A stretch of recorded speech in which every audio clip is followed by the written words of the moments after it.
This week's podcast is sponsored by MPB, the platform to buy, sell and trade used photo and video kit. MPB has the UK's largest range of used photo and video kit with over 10,000 products on their platform. Go to www.mpb.com to find out more.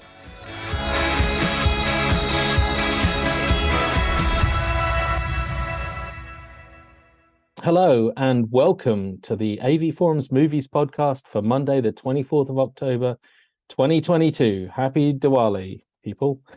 Tonight, I am joined by Simon Crust. Hello, Internet Land. Special hello to Freya and Dylan, my godchildren. I hope you're playing along at home. And Mark Costello. Hello, Freya. Hello, Dylan. Cause trouble. Right, as we near the end of October, this is our closest podcast to Halloween. We have surprisingly few horror jaunts to explore. Instead, That's what you think, Kaz. Yeah, I know. I'm terrified about what's going to come. Yeah. Instead, we'll be looking at Warner and DC's last shot of 2022, Black Adam, which Mark, I believe, found remarkably okay. Yeah, okay-ish. Okay. Yeah. I'm going to give a resounding endorsement for Aubrey Plaza's Emily the Criminal, which is out on digital today. We've also got a bunch of 4K releases today again. Mark will be telling us about Arnie's Raw Deal, Yes. which was added to the Studio Canal catalogue. Simon's finally got his hands on Arrow's release of David Cronenberg's Videodrome. I had to reach into my stomach to get it. And I've seen Sony's 4K of Bullet Train starring Brad Pitt. And on the streaming front, I'm enjoying a return to Gareth Evans' Gangs of London. A Gareth. I know. And Mark's just finished Game of Dragons, Houses, Thrones. Yes, that thing. Something. And not to disappoint Halloween fans, Mark will be talking about Terrifier 2, which is also out today. I'll be taking a look, and no, you can't talk about it now. Can't talk about it now. Damn it. I'll be taking an early look, super early look at a couple of releases that are out in the US that haven't got UK dates yet. Hulu's Hellraiser, Nice. and the TV adaptation of Anne Rice's Interview the Vampire. Lucky swine. Yeah, and well, that's what you've got lined up tonight. So Wow. Can we get through it all? I don't think so. So we should just give up. Let's go straight into comps. Mark? Okay, thank you, Mr. Harlow. So as ever, your generous podcast will enable you to win copies of so many things, including Second Sight Censor on Blu-ray, Batman and Superman: Battle of the Super Sons on Blu-ray, Cobra Kai Season 4 and London Kills Season 3 on DVD.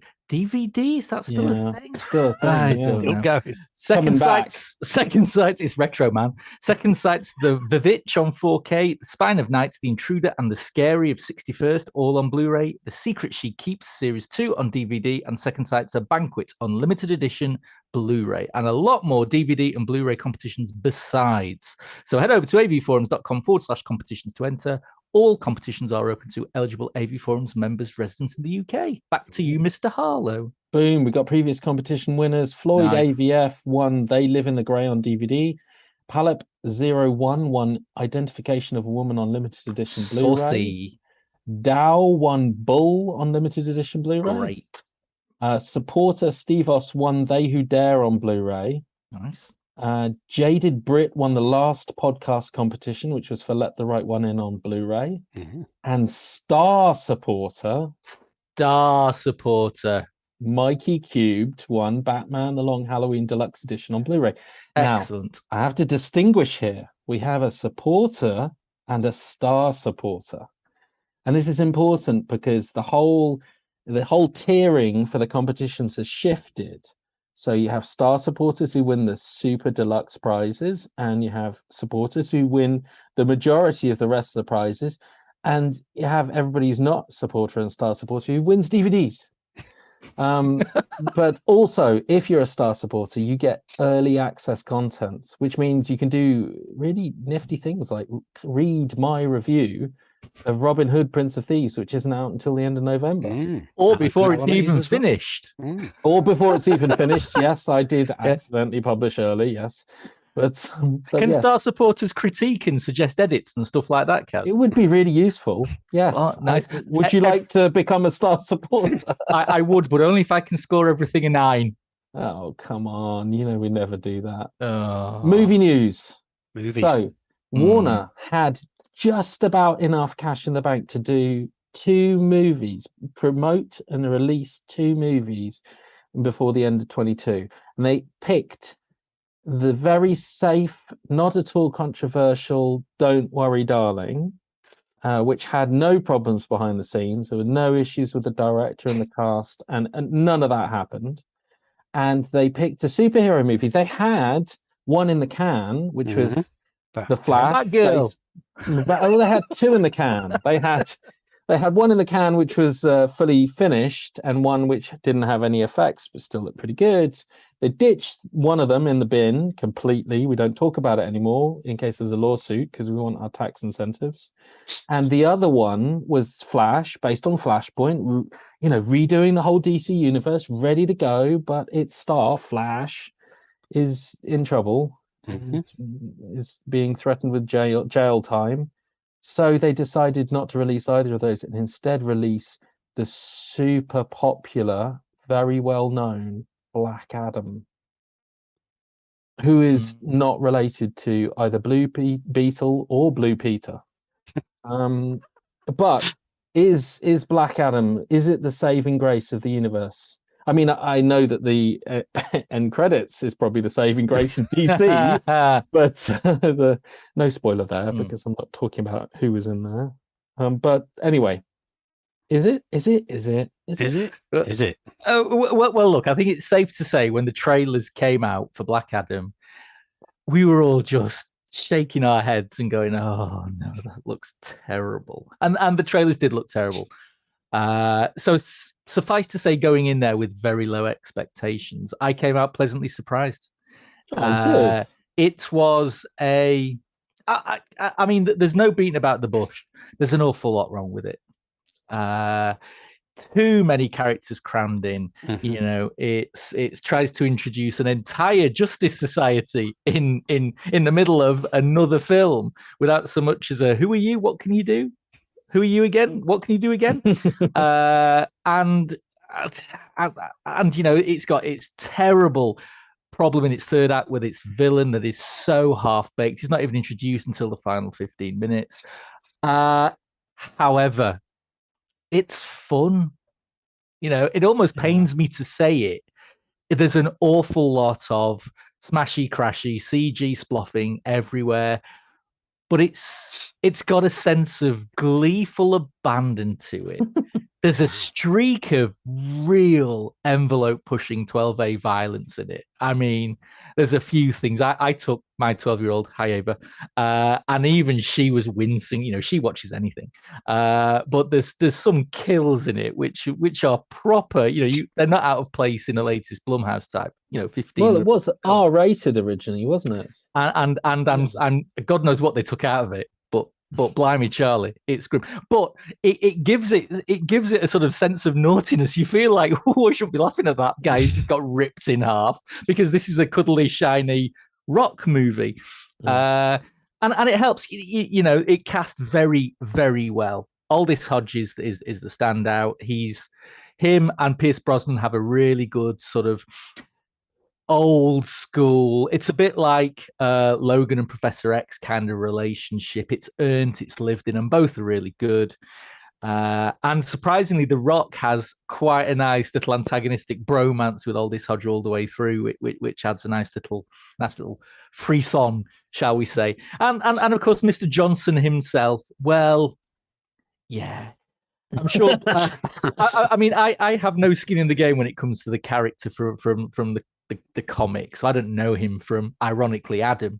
But I imagine he needs lots of shades of grey to get into the soul of this anti-hero. And unfortunately, that's not Mr. Johnson's forte. Mr. Johnson is either scowling uber villain or eyebrow-raising sarcasm machine. You know, Is he a scowling uber villain? Well, he is in the first 20 minutes when he's very grumpily woken up from his 5,000 year slumber. And let's face well, it, who wouldn't be? we'd all be a little bit like So that. it's basically like Fast Five, when Hobbs is really grumpy at the beginning and just wants to pound Vin Diesel into the ground. But then imagine if come the end, he's like, a little bit. Yeah, a little bit.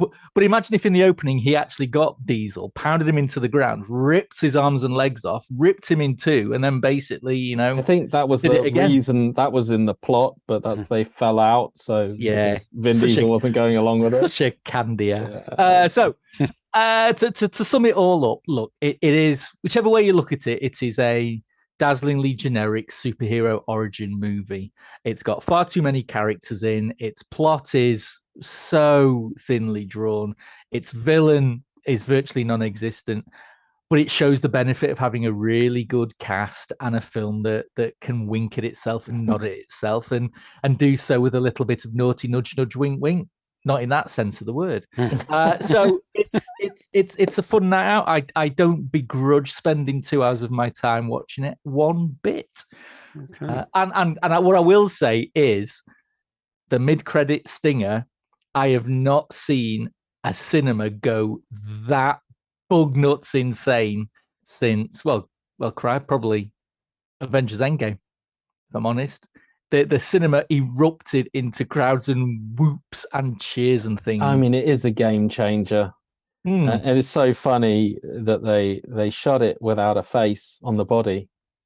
We're skirting close. We're skirting close to spoilers now. That'll do. They shot it without a face on the body. That's how close it came to not being a crowds and cheers and whoop whoop. Yeah. Because any other face on that body... Could have been yours, Kaz. Yeah, could have been. They could have had it. That's it. Proper. It'd be crowd cheers and whoops from 3 people on the podcast. I'm going to talk about how much I loved Emily the Criminal. Not many people will see it. It's gone straight to digital. You can pick it up now today. I think it's like $9.99 on Apple. It's refreshingly taut, tense, 90 minutes. It's a directorial debut. It reminded me a bit of Safdie Brothers' Uncut Gems. It's written, directed by John Patton Ford. A hell of a directorial debut. And it stars Aubrey Plaza, who you might remember as being a standout in Legion. She was great in that. And she's kind of skirted the indie circuit with a number of small roles, like I think Black Bear, and Happiest Season I saw her in, and Ingrid Goes West. Loved Ingrid Goes West. Yeah, she's really good. I never really knew how she'd turn to this. It's kind of a bit of a heist drama, small scale. She's a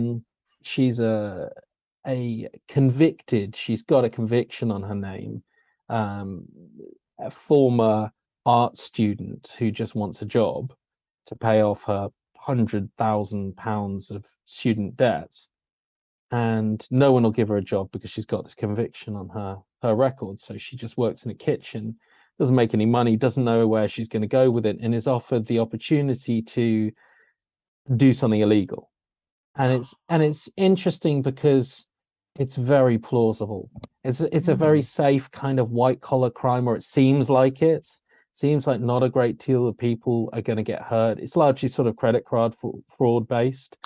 So it's not like going up and stealing stuff from someone's pocket, but it gets increasingly risky for her and increasingly tense as a movie.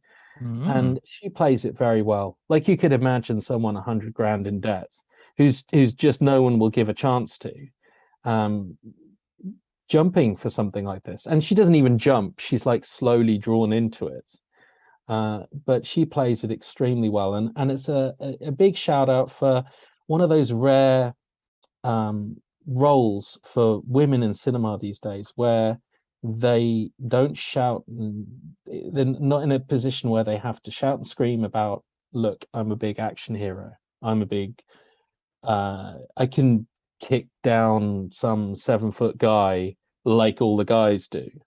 It's not that kind of sales pitch for it, but she's just as tough on the inside. And when you watch it, she gets into situations where people just don't conventionally get out of. None of us would get out of them. But somehow she has a reserve in her, and you can tell it in the character that finds a way to just get up. And it's an extremely rewarding viewing. She's is brilliantly played, and is one of the strongest female characters I've come across recently. I think she's tremendous, and I think it's 90 minutes of pure tension, and like Uncut Gems, it's like, oh my god, car crash TV. What's going to go wrong next? I strongly recommend that. Oh, excellent. Nice. We were going to talk about the 9 out of 10 that is on the front page at the moment. The Peripheral. No, it's not The Peripheral. It's, are you sure, Kaz? Yeah, am I sure? I don't know. Don't know what Tom was thinking. The Banshees of Inisherin. So I was all ready to talk about the McDonough brothers, and there's John Michael McDonough, who's done a couple of Brendan Gleeson movies. He's done The Guard, and he's done Calvary.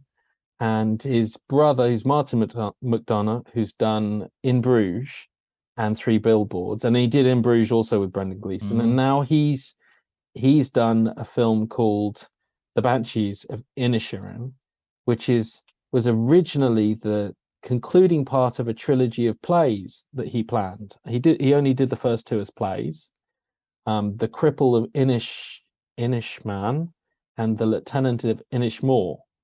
And The Banshees of Inisherin, I think it actually had a different name just to confuse me even more, was supposed to be the third in that trilogy, but he decided to make a film instead. Colin Farrell, Brendan Gleeson. It's been on my radar for a long time. Tom went to see it, gave it a 9, thinks it's amazing, but he's not here, so we just got to assume it's a 4. Not here to defend it. Got to assume it's a 4. No one go and see this. Exactly. It looks tremendous, and on Tom's behalf, I'm going to say we should put that up there as one of those rare movies he gives a 9 out of 10 to. 9s are rare around here. I'm just saying. Well. It's 8s or 10s. It's never only 9s. 9s are rare on the movie front. We go easy with them. And I was going to say, let's hope there isn't a third McDonough brother. Like a Bob McDonough or someone. Yeah. Can you imagine Christmas Day around the family table? What have you done this year? Well, I've done this. What have you done this year? Well, I've not made a film. Yeah, and I don't know Brendan Gleeson. Yeah, I'm just working down McDonald's, I normally do, Mum. Oh no, McDonough the criminal. Damn high achievers. Anyway, right. So let's talk 4K. Okay. Sure you don't want to talk about Terrifier 2 yet, Kaz? No, save that. I'm saving it for our Halloween end. Well, I've got about 2.5 hours worth of talk about it. We're going to talk about Diwali instead. Yeah. Well, that's fair enough. 4K discs. 4K. Tell me about Videodrome on 4K from Arrow. Oh, come on, Arrow, Videodrome. Oh, yes, one of Cronenberg's lovely icky films. It's great. It's great. Supposedly based off a new 4K scan, if you can believe the blurb. The old set, which was 2015. Remind me, I think something like that. Something like that. Let's go with that. That was based off the Criterion scan. I reviewed it on site. Would have been around that time, and it was great. It was really, really good, and they packed it full of extras. That was a 2-disc set with all the bells and whistles that normally comes with, the paper cards and all that stuff. Here we are, a few years later, we have a 4K edition of it, supposedly a brand new scan. And I can believe that, actually. It's a very nice looking picture. Yes, nice deep blacks, very nice colouring, beautifully detailed. Even Rick Baker's gloopy, icky, disgusting effect hold up under this 4K. Just shows you how brilliant they were at the time. Well, you mentioned that I think that they didn't have the budget to go as far as they wanted. No, they wanted to do an in your review. Yeah, I would have been interested. Absolutely, they wanted how much more. Like, there was one effect they wanted. They nearly got done actually, which was have a while. I mean, it's bad enough seeing seeing the cassettes coming out of the belly and all the guns growing into each other. They wanted to have a television coming out of a bath, and they actually made it. They covered it in plastic, and it was actually going to do, but they right at the very last minute they ran out of money and they couldn't do it, which is a real shame, because that would have been something different, wouldn't it? Young Deborah Harry in the bath there, and the telly coming out of her turn legs. Oh, come on, what a show that would have been. The TV anyway, would just distract. It was not much cheaper visual effect. Debbie Harry in the bath. Done. Okay, all right. I feel like everyone involved in that movie shot the scene. Yeah. We'll put it in later, Debbie. We'll put it in later. Yeah, exactly. Such a ridiculous thing. We'll do it in post, Debbie. Take 57. So it was 2015, the last. It was the last 2015. version, Okay, yeah. So this is a new update on that picture, and I believe it. I believe it. It's a wonderful looking disc. I did say in the review that there's very early. It looks slightly digitized. I think that's probably partly to do with the scan, partly to do with the grain and the HDR. The Dolby Vision I saw it in.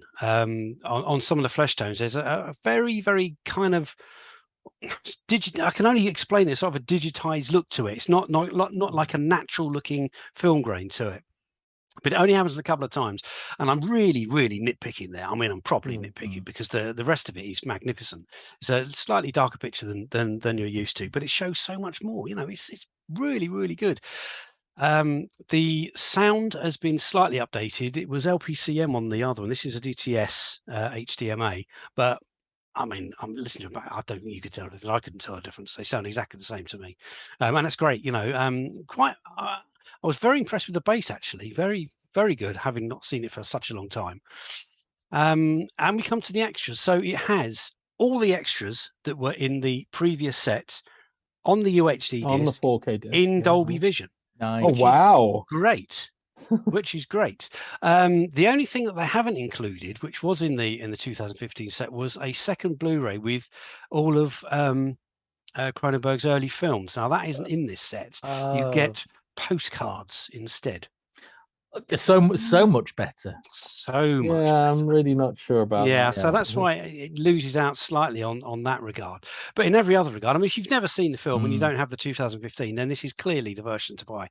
I mean, the film's wonderful, isn't it? I mean, it's just one of my wonderful. favorites. One of my favorite Cronenberg. And it's such a simple premise.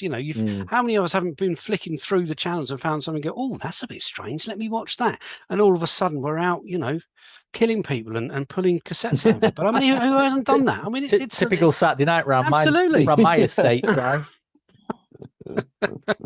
Nice. What made you do it? It was another episode of Is It Cake, Officer? It drove me over the edge. There's another episode of The Bear. You mean there's more than one? There is. We'll come to that. Oh my god! Right. Raw Deal. Raw Deal. Raw Deal. I never got on with Raw Deal. No, I mean, who does? But you didn't spend enough time talking about the score. I'm gonna pull you up for that. Tell us about Raw Deal, Mark. Well, Raw Deal is, as you all quite rightly have said, it's. I mean, even calling it mid-tier Arnie is possibly a bit generous. It's low tier. It's excusing the fact that it's not Red Sonja. It's not that low. No, that's true. That's true. But I mean, it's fascinating watching it now, and you see it in the place of sort of his filmography. You read up a little bit about it, and it seems a microcosm of what Hollywood was at that time. There were stars trying to get out of contracts. There were studios desperate to raise a quick buck, and scripts just lying around which could be retooled and repurposed in the blink of an eye. And Raw Deal is a very generic gangster movie that posits that this debatably tall, big Austrian bodybuilder could actually go undercover in anything other than, I don't know, some Terminator-adult feature. But it's funny watching it now with sort of a bit more critical eye. There's some really strange, broad humor in it, which you think, what were they going for there? There's the Beverly Hills Cop type fish out of water humor Hey, how was that ever going to work? Don't drink and bake. Don't drink and bake. And then there's the even stranger Scorsese-esque needle drops, which you think, just what was this thing supposed to be? But anyway, as terrible as it is, it's got Arnie in it. And Arnie, for those of us of a certain age and of a certain generation, he can do no wrong. Literally do no wrong. And so the film is the junior is pretty nope, even twins. Even twins is okay. I distinctly remember the music kicking in, which is just a percussive beat and the same singular like tune played on repeat, non-stop. And I loved it, by the way. And him slicking back his hair and unloading a bag full of guns on his bed and then getting tooled up and just going out and shooting people. In reading your review, I was like, does he go undercover? I mean, that must be after the bit where like his mate gets shot and before the bit where he shoots everybody who shot his mate.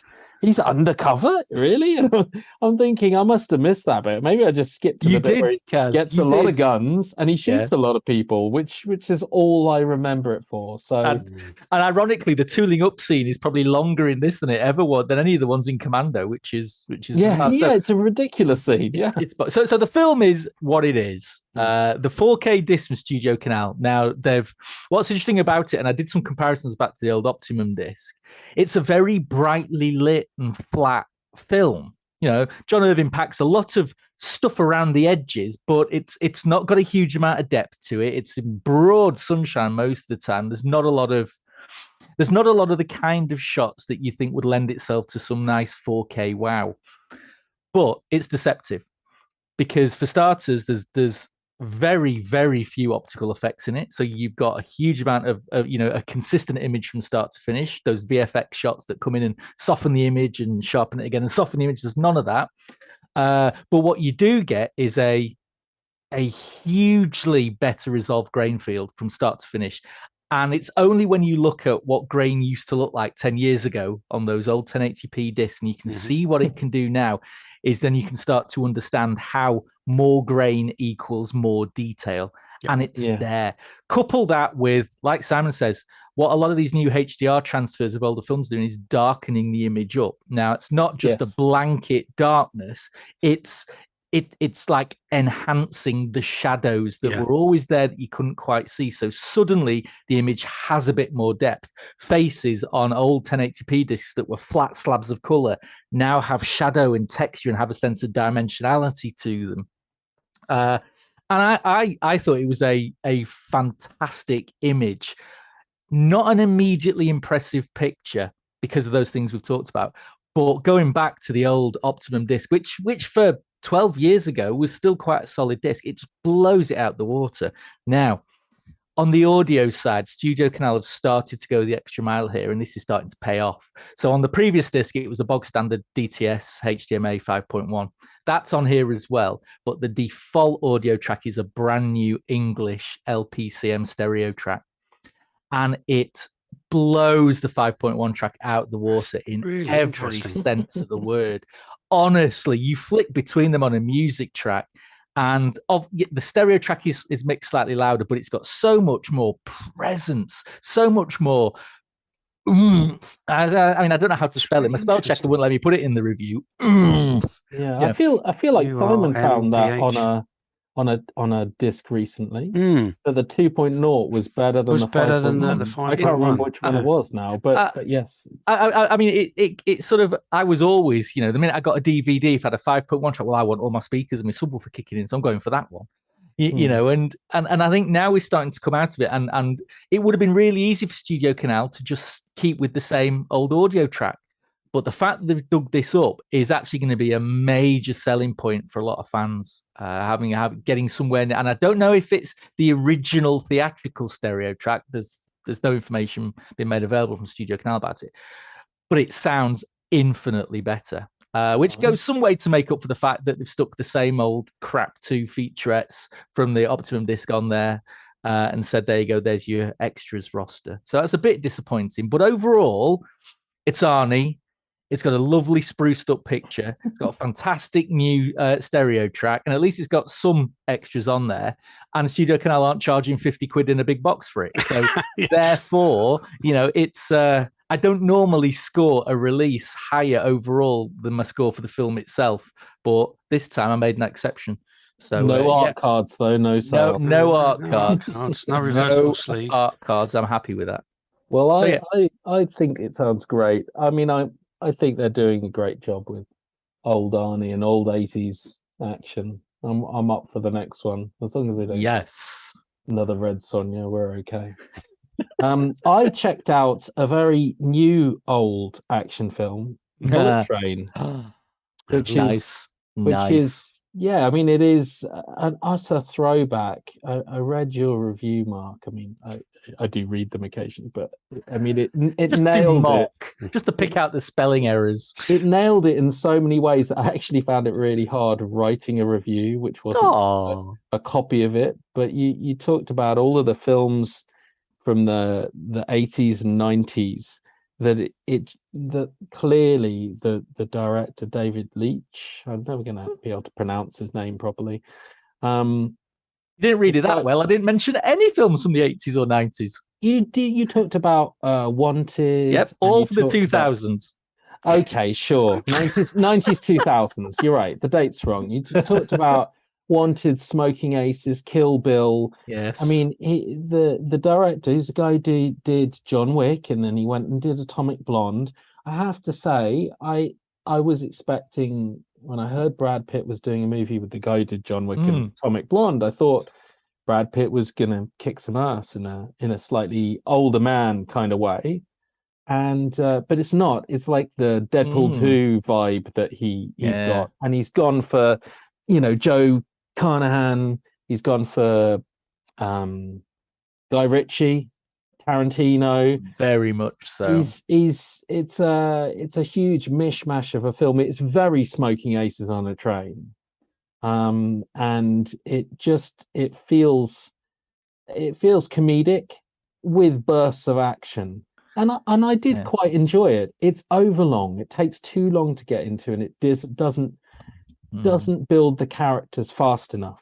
So you could easily watch the first half an hour and go, not for me, which I think is a shame, really, because once it gets going, Aaron Taylor-Johnson just steals the show. He's glorious. He's great in it. Brad Pitt is, I mean, some of his jokes are a bit too shotgun, but he does it quite well. I mean, he borders on just plain annoying sometimes.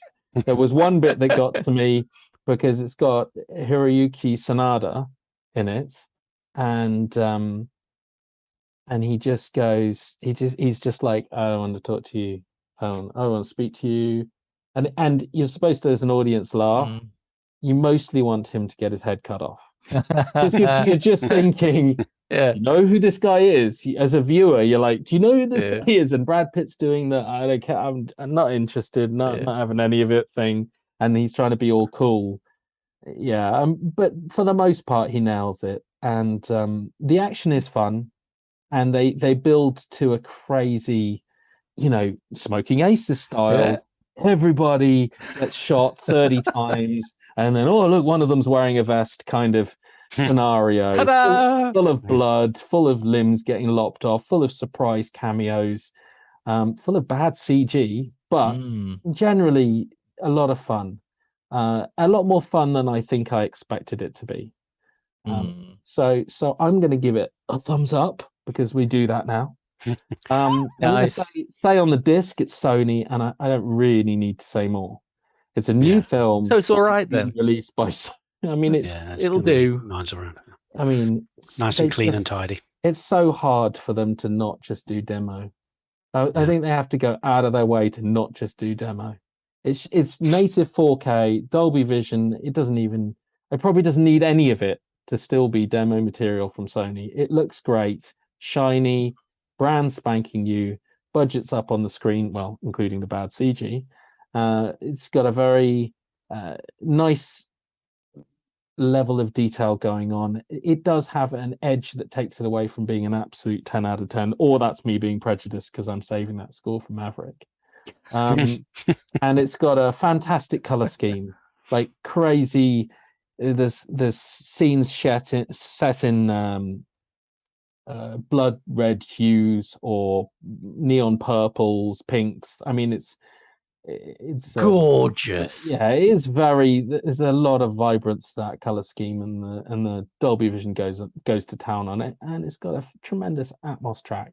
Lovely. It's in the vein of all of these directors, it goes for super snazzy style over substance, and so there's loads of wacky tunes in amongst the score and in amongst the thumping punches and exploding noises and gunshots. I mean, it's a great immersive ride.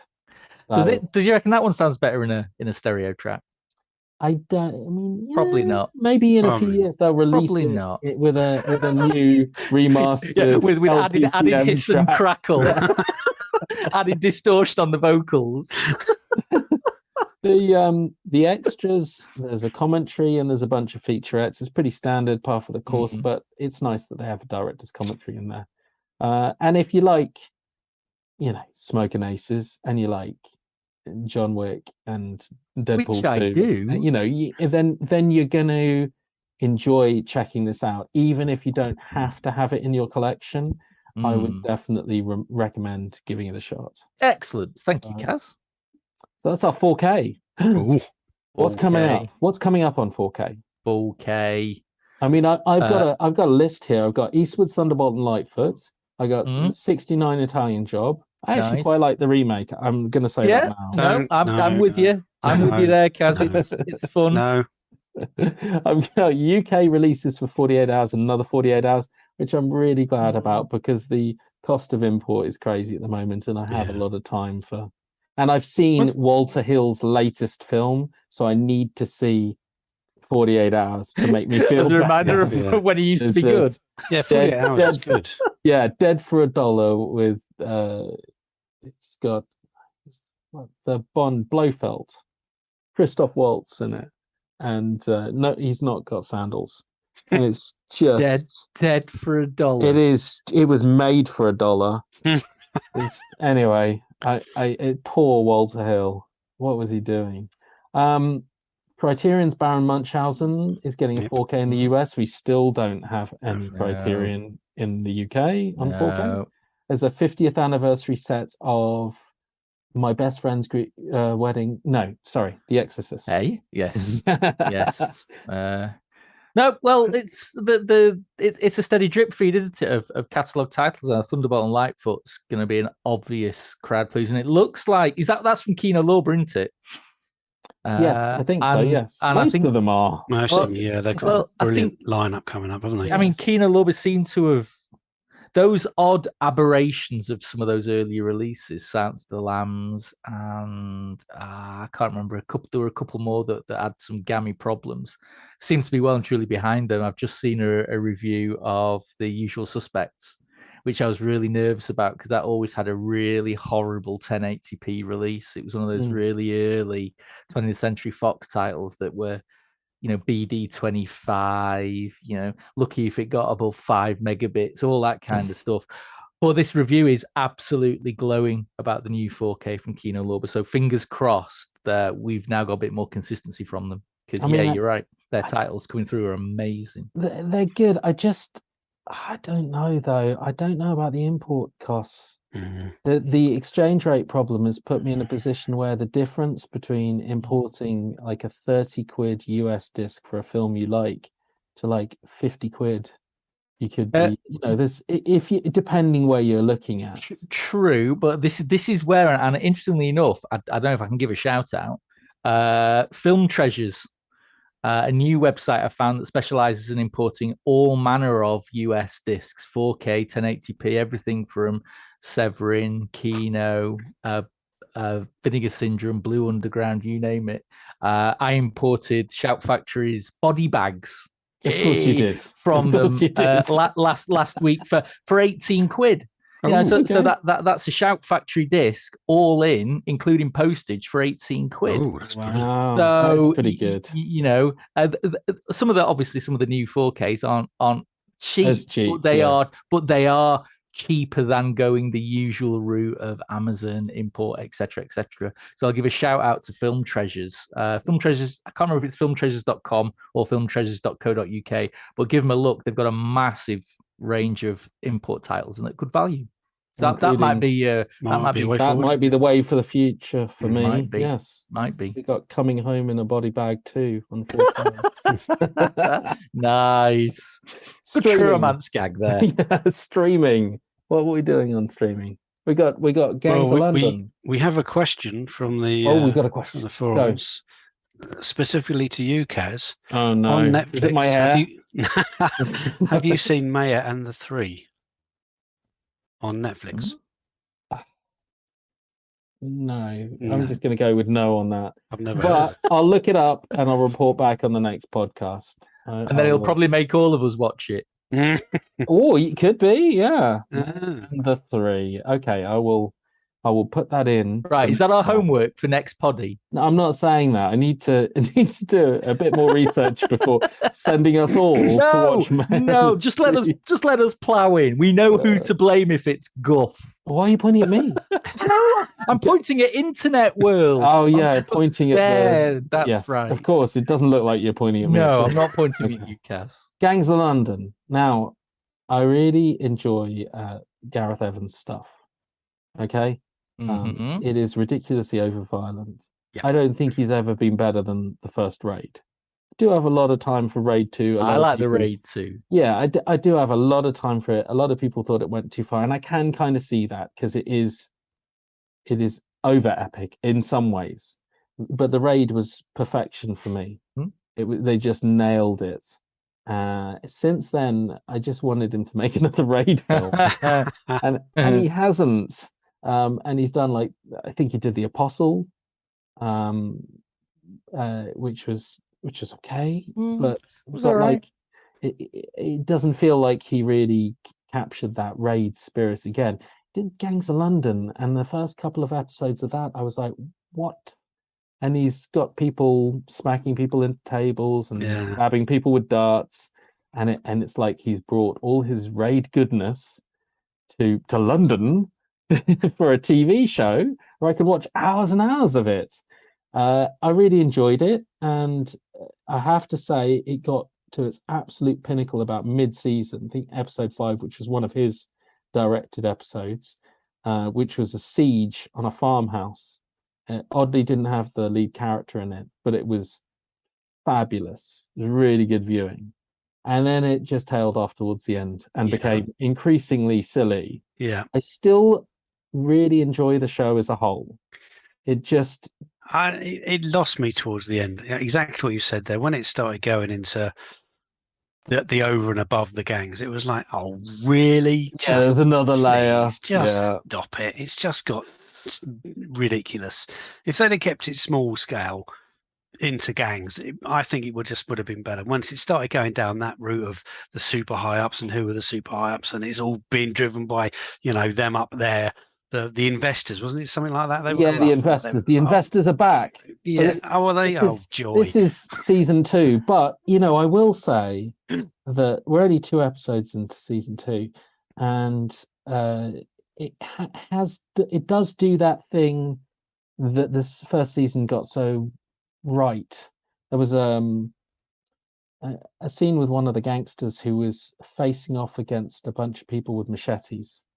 Yes, he was about to be executed, I think, in the first season. I mean, it was just going to happen, and I think he just thought about his wife and his kids, and he just fought all these guys.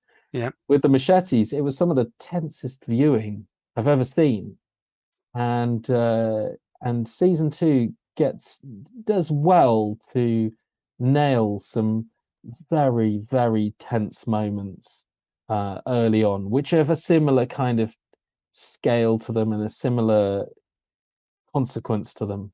It establishes a new villain who will make you swallow bullets, which does not look nice at all.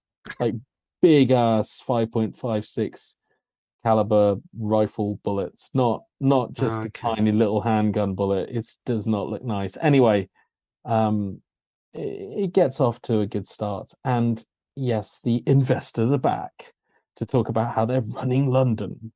But it's the small scale stuff which is much more interesting. Yeah. And there's still the ridiculous ultra violence. I'm enjoying it being back. Okay. I've given it like a tentative 7. We'll see where it goes, whether it goes off the rails. It's got a lot less Gareth Evans behind it. I don't think he directs any of it. Boo. Yeah, he co-wrote the first episode. Yeah, good for you. But Lazy swine. but it's got the hallmarks of his kind of ultra violence and people having their faces kicked off and getting up and still fighting. So yeah, I enjoyed it anyway. That's where we're at with that. We also did you recently, to the point of me not putting a link in the running order, finished game of Lord of Thrones. Where are we at? What's it called again? House of the Dragoon. Yeah. Yes, House of Dragons. Yes. Yes. Not interested. Finished it today. Sell Simon on it. Come on. Well. I mean, the updated you can't, review. so. the updated review will hopefully be on the site, if not tonight, tomorrow. But for me, I felt it was endlessly intriguing. Yes. But it just didn't excite. I could see a butt coming. What it did, so it narrowed its focus totally. You could almost see that what the creatives were doing was saying, right, we're going to do something different now. We're almost going to, concentrated Game of Thrones, take the entirety of Westeros and just squeeze it together to give you this massive, concentrated, epic, sort of familial, dynastic to and fro for the Targaryens, the Valerians, and all that. And one of the things I think it did endlessly well was it showed the toll of playing the Game of Thrones. I think on the series Game of Thrones, there was so much going on. There's epic battles, you name it, and all this kind of stuff that you never really got to see the toll of those who were in the middle of this game. And it does this really well. Really narrowed cast of characters, all played fantastically well, and it really does show how a family can sort of come together, be torn apart by ambition, by greed, all that good stuff.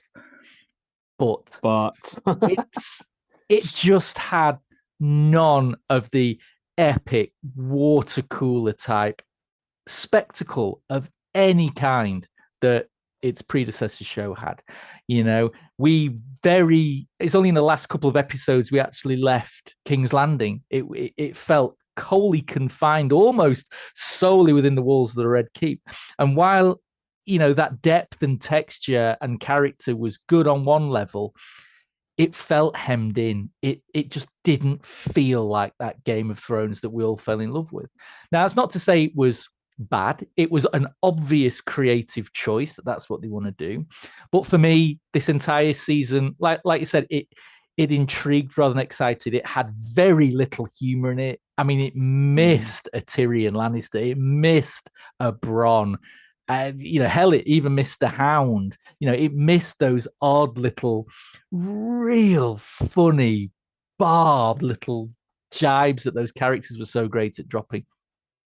But it is left in a very interesting position. There are some real seeds going into season 2 that I think are going to make season 2 a fantastic watch. Matt Smith started the series as a very, very broad one-note character. He ended it as something different. There was an awful lot more going on behind Matt Smith's eyes, which I thought was fascinating. And we do have a new potentially epic villain in the one-eyed middle son. I think it's Aemond Targaryen, who is set up to be an amazing big bad for the rest of the series. I think it's the actor's name was Ewan Thomas. I think did an awful lot with not a lot. He's definitely going to be one to look forward to. So I'm going to stick with my premiere score of 7. I know a lot of people have enjoyed it an awful lot more, and that's fine. But for me, it went too narrow and too deep. I'd rather have expanded it a little bit, got a little bit more spectacle, got a little bit more of the air and the mythos of Westeros that we all fell in love with. But it was a solid first season. I mean, the 6s and 7s being kind of landed at a Return to Thrones and a Return to Rings. I'm I still mean, not sold on either of them. I'm just No. not. Yeah, I'm Well, very, very glad that Very, you yeah. guys have watched the whole of it, because Yeah.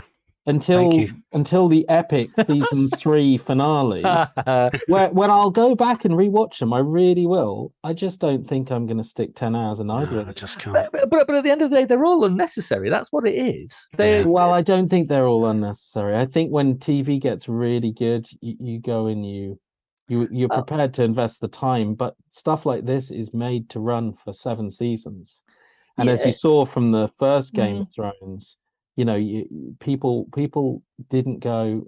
I mean, they might have gone, this is pretty good at the beginning, but it was a couple of seasons in at least. No, very true. Before they went, wow, this is amazing. Go and rewatch it, and they carried that through to the final season. So maybe I'll give this a little bit more time.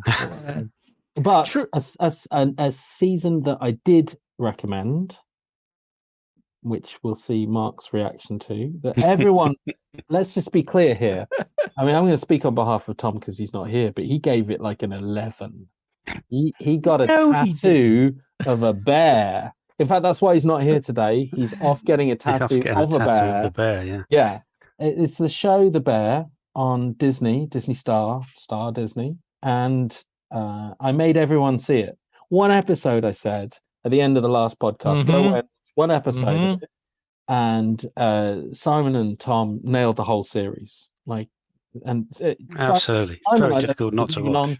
Well, you weren't on the podcast, were you, when I said go and watch it? And he went and watched it. I watched it anyway. Such a swat, Simon. Such a swat. Mark, I had to promise him 4K discs. I had to send him art cards in the post. Always want art cards. Yeah, exactly. And he watched one episode. I watched one episode. And what were the words you described? Tell me the words again. You messaged me the words, and they were. I said it was like a crap MasterChef. Wrong. Very wrong. I'm just... Yeah, fair. It's fair. I mean, so some people are going to find The Bear like a crap MasterChef. And those people are cool kids. Some people are not. So seeing as we're on a high when we're talking about quality viewing, there is a film which Mark has been gagging to talk about the entire what is clearly going to be a bumper podcast. Tell us about this epic Halloween movie that you watched. Ladies and gentlemen, if you have not heard of Terrifier 2, you are soon about to. It is the little film that could. It's causing all manner of ructions over the Atlantic. God, yeah, of course Oh my word. Not only do we have all the usual people fainting in the aisles at the hideous brutality. Vomiting, aren't they? Oh, they're doing all kinds of bodily emissions in aisles. But, and crucially, in its 3rd week of release, it was taking more than the previous week. And in its 2nd week of release, it took more than its initial week. It is steadily doing gangbusters at the box office. Now, granted, it's only taken $7 million in 3 weeks, I think, or it might have been $6 million. But still, it's got a very, very limited release. And it's taking something like over $2,500 per screen, which is, we're talking, blockbuster type money here for the screens. So, everyone's going gonzo for Art the Clown.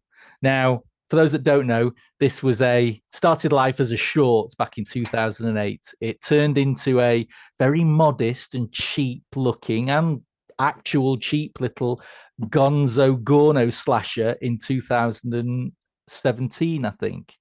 Now we have the crowd-funded sequel, a slasher that clocks in at 2 hours and 18 minutes. Oh my God. It is epic in length. It has some of the most disgraceful scenes of grue and maiming and brutality. And it's some pretty rough stuff, even for me. I watch any old crap, but this, it's gore is on another level. But it's not just 2 hours and 18 minutes of that. Ironically enough, the first thing that most people complain about in slashers is, well, there's just no character, there's just nothing. Well, there's about an hour and a half's worth of that stuffed into Terrifier, but it's pretty good. It kind of works. And what Damien Leone, who is the writer director of this, has gone. He said, right, I had an original film that literally had a guy in a clown outfit that just killed women. That was it. He didn't speak. There was no backstory. There was nothing. And he said, I'm going to introduce a massively complicated mythos that links this character who's risen from the dead back in with this family I've now set up. And then I'm going to hint it, I'm going to tease it, and then I'm not going to explain any of it. And I'm just going to leave it to you. And after 2 hours and 18 minutes, I came away and I loved it. No. I loved it God. because the swine he teased and it was just such an insane notion. Now, who on earth thinks, I'm going to crowdfund a 2.5 hour slasher and make it the most disgusting slasher ever made? But he's done it, and it's released today on digital over here. I think it's $9.99 on iTunes. Slasher fans, pick this up. It is just, you're not going to see another film like it, I guarantee you. But it is going to infuriate and annoy as many as those who will love it, just because of what it is. It is a family-driven, mythos-drenched, insane, Gru-drenched slasher. Don't get many of them to the pound these days, do you? Yeah, don't. No. No. Don't think you ever Very did. nice. So 2 thumbs up if we're doing 2 thumbs up now. 2 thumbs up for Terrifier 2. Is that one for Tom as well? I don't know. Do three. I don't have a third, strangely. So Very nice. I don't even know if Tom finished it. Do we know he started it? I don't know whether he finished. It could be why he's not on here. It could be he's finishing it. There are multiple reasons. No, Yeah. He's died. He well, to be fair, Multiple he did say his wife said, "Get that out of our house." Yeah. So you never know. Yeah. Protracted divorce proceedings to get to the end of Terrifier 2. Yeah. Exactly. It's worth it, Tom. It's worth it. I've watched some horror. I never do, but I have. I've got a soft spot for Neil Jordan's 1994. Because it's great. Tom Cruise, Brad Pitt, Interview with the Vampire. It's because it's great. It is. It's okay. I have a lot of time for that, and I would like to. I mean, Tom recently mentioned it hadn't dated well the last time he saw it, and all I could say was stick it on a 4K disc. I'm going to buy it and prove you wrong. Yes. It's just. Hang on, wasn't it all period? How the hell has it not aged well? I just no idea. Strange But Tom. anyway, I would lap that up on 4K. And less so Queen of the Damned. I didn't get on with that at all, but I don't really know whether anyone really did. Stuart Townsend was just a strange choice for anything. Yes. Very true. Sorry, Stuart. Yeah. But so on balance, I can see why Anne Rice, the late Anne Rice, wanted to do something else with her books because they weren't really capitalized on. Struck a deal, TV show, but there's so many TV shows have gone wrong. They did like Clarice, and they've done a lot of adaptations that have sought to rekindle interest. They did a Bone Collector one. They did. I mean, they're trying to tap into all of these because there's lots of books about these characters. So the guy from Bone Collector with Denzel Washington is a lot of books, and they're really brand recognition. That's all they want to do it, but they don't get a good story and good actors and good characterization there, and so they can't nail it. So when I heard about Interview with the Vampire, I was like, not for me. But I managed to catch it. It's not come out in the UK. I managed to catch a preview of it. First 3 episodes. It's really good.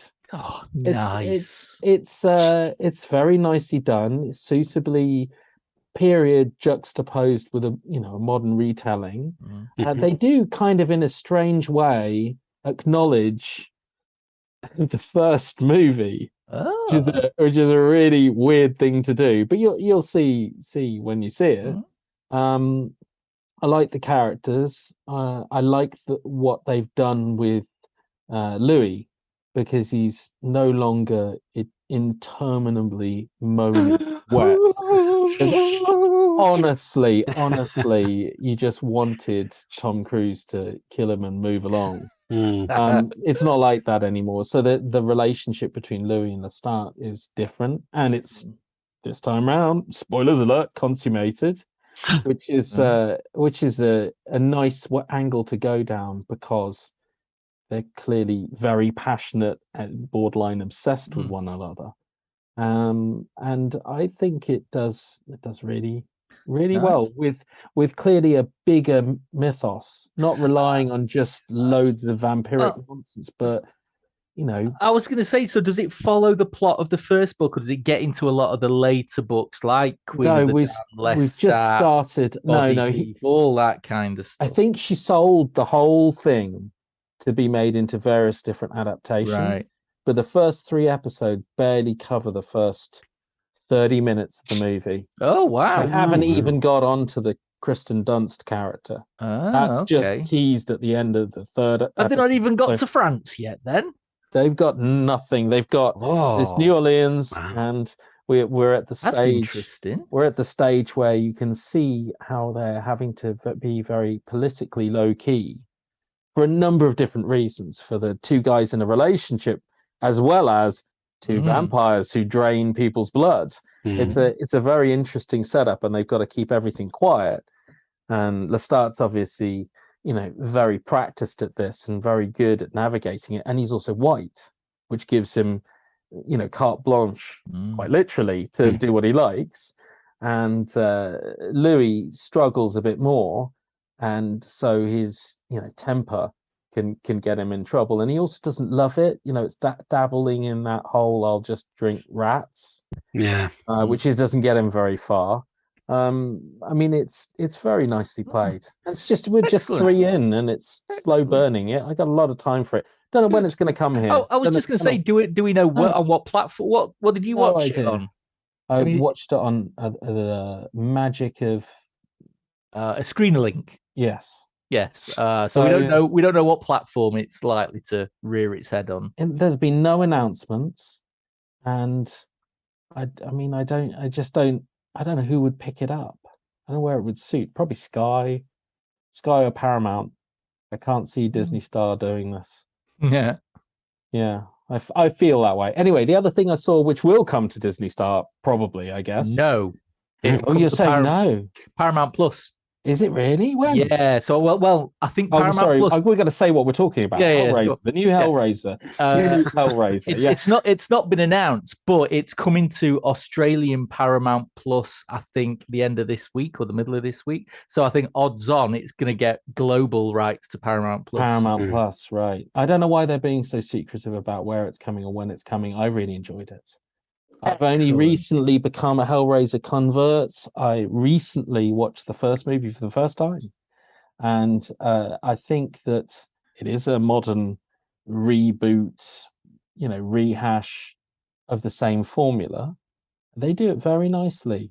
It's slick, and it's a horrible conundrum of sacrifices and bloodletting, and it's so tempting. I could just stab this guy over here, and then I don't have to go through the pain of having all my skin ripped off. It's nicely played. There's some very nice creepy effects. Lots of the Cenobites coming from these underworld layers that will just appear in the road. And I think terrible road safety. Yeah, they've done well with it.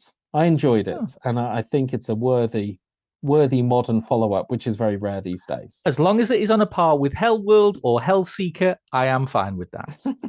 They are both terrible, by the way. They're terrible. Yes. I'm not going to do it. But I am going to say that we all have to watch an episode of Maya and the Three. Done. In the meantime, I looked it up. It's the people behind Book of Life. It's a good recommendation. Thank you. We should watch one of the 9 episodes, I suspect. Just one. Yeah, I know it's going to be, a terrible version of MasterChef. We're going to watch one. It's Zoe Saldana, and it's getting rave reviews, and Cool. it was released like a couple of days ago. So if it's Okay. that good, we might All right, need to then. review it.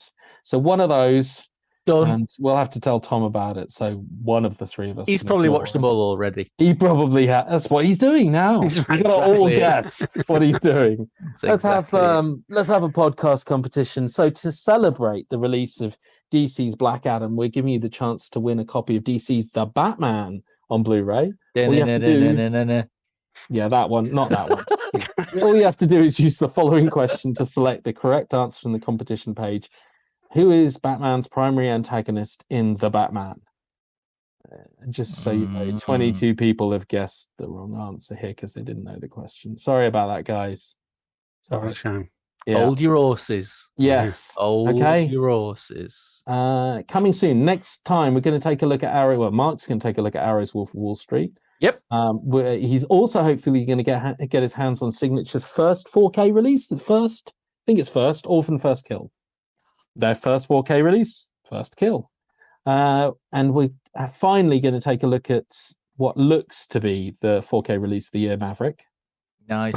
But of course, Have then it. by mid-November, which is the next podcast, Mark will have seen Wakanda Forever. Oh, yes, I will. And will have maybe checked out on the podcast day, so it's a bit of a tall ask, a bit of Stallone's Tulsa King, which is on Paramount Plus that day. Tom's I'll try my hardest. Try your hardest. Like 5 minutes in the morning instead of watching a Day of the Dawn of the Dead prequel sequel. I'll try. Tom's going to have seen Barbarian at the cinema. He's just booked tickets. I think he's Lucky booked tickets for swine. the screen with the broken sound. So Yeah. he may have seen it, but not heard it. No. Get it sorted, Shrewsbury. Yes. I'll have seen Watcher and Disney's Tales of the Jedi. Maybe. Maybe. And I'm trying to get some Tarantino out to Simon. We've had another quick question in the chat. Does someone want to ask me what the question is? Well, the only thing is, thought Hellraiser was on Hulu, so Disney Plus in the UK. Well, For my namesake. So I think Mark answered that, which is that everyone assumed, including me, that it was coming to Disney because it's Hulu. And it might still do, but it just seems a bit weird that a lot of the global rights so far have been announced for Paramount Plus. Yes. So I mean, who knows? Until we get an official answer, it could very well crop up on Disney But Plus. I heard the same thing. I did forget the Paramount connection. I see Hulu. I think Disney Star. But I did hear about Paramount in Australia, so you're quite right. The fact that it's international there might mean it goes in a different direction. We'll wait and see. And it's not the first time Paramount has picked up something that was Hulu. So we'll see. Yes, as you say, we'll see. And we'll report back. And we'll report back and Maya and the review it. Three. Maya and the Three as well. Yeah. Yes. Okay. Do let us know if there's anything else or we've not covered that you think we should check out, just like you did with Maya and the Three. That's it for the AV Forums podcast this week. My thanks to both the hardware and movie teams. If you enjoyed the podcast, please give us a like and subscribe to the channel, plus hit the notification bell so you don't miss out when we publish our live streams, product reviews, and more. You can follow us on Twitter and Facebook and bookmark avforums.com for the latest reviews, news, and videos. Plus, why not leave us a 5-star rating on whichever service you use if they allow it, but only if you enjoyed the show. Also, become a star subscriber because it's cool. You'll get stuff early. You'll get the best competitions. You get to read all the reviews before we even proof them. Spot Kaz's spelling mistakes and gleefully point them out. And point them out. Gotta be worth any extra cheddar each month. There won't be a comments thread, so we will have no idea about any of the bad things. It's going to be great. Get in there. I'm Kaz Harlow. Thank you for watching and listening, and join us for the next podcast on the 14th of November. Bye all. Nighty night, y'alls.